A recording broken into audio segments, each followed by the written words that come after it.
बिस्मिल्लाहिर्रहमानिर्रहीम। अस्सलाम वालेकुम मेरे बहन भाइयों की हाल है ਤੁਹਾਡਾ मैं किन्नी ठीक ठाक हो अल्हम्दुलिल्लाह से भी ठीक है। अल्लाह पाक ਤੁਹਾਨੂੰ खुश रखे बाद रखे हसदे रहो मुस्कुराते रहो। अल्लाह पाक किसी चीज़ की कमी ना आंदे वे आमीन सुमामीन। ते मैं अज दा नवां अपना नाश्ते का विलाग स्टार्ट करनी है। तुस मेरे नाल रहना शुरू तो लाग ते एंड ते विलाग वेखने ने। तुहाडी मेहरबानी साडी मेहनत कितनी जाया ना जावन दित्ती करो।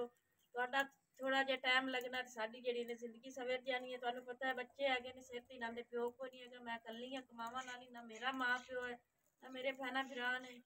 ते बहुत ही तुहानू पता है मुश्किल दिन गुजरते हैं जिंदा सिर ते कोई भी ना होवे।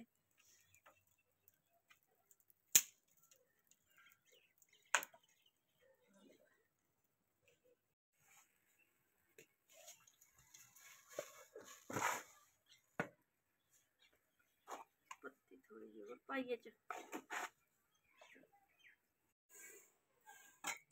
कावा जेड़ा ना तैयार।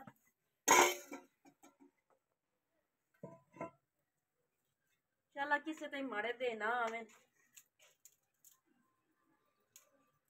हुण तो बच्चे मेरे नाल सवाल करते हैं कि अम्मी जेड़ा तू सानू रोजाना ही कहवा पका देनी है की करिए थोड़ियां फीसां भरा बिल भी नहीं भरीजा हाले मेरे को। चलो शुक्र है अल्लाह दी जात दा जेड़े हाल चल्ला पाक रखे। अली सुक्का आटा लाया तो इतना आटा छापर च काट ले।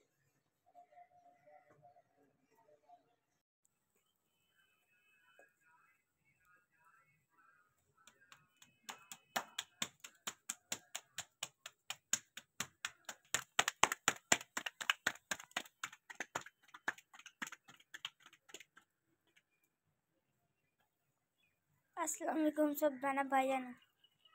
जाओ तो आंटी लो चार दा पैकेट लाया नाल विच चार रख के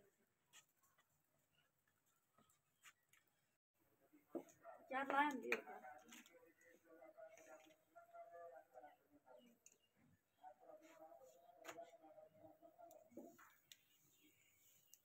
अली आ इत्थे और कावा बना फोन के देवा जल्दी करो मिनट मारो लेट होई खलोती।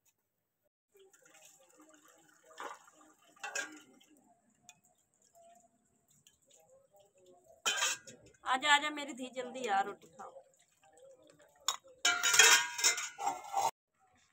हाँ जी तो माशाल्लाह बच्चे जेड़े ना रोटी खा रहे हैं। तेली रहमान तू मुँह कोई नहीं तोता ली तोता ही अच्छा चलो खाओ बिस्मिल्लाह पढ़ के। हाँ जी तो माशाल्लाह सब बहन भाइयों ने नाश्ते की रूटीन जी है ना वो शेयर कर ली हैगी। तो इंशाल्लाह जिंदगी रही तो शाम की रूटीन जी है तो सब बहन भाइयों नाल शेयर जरूर करसा।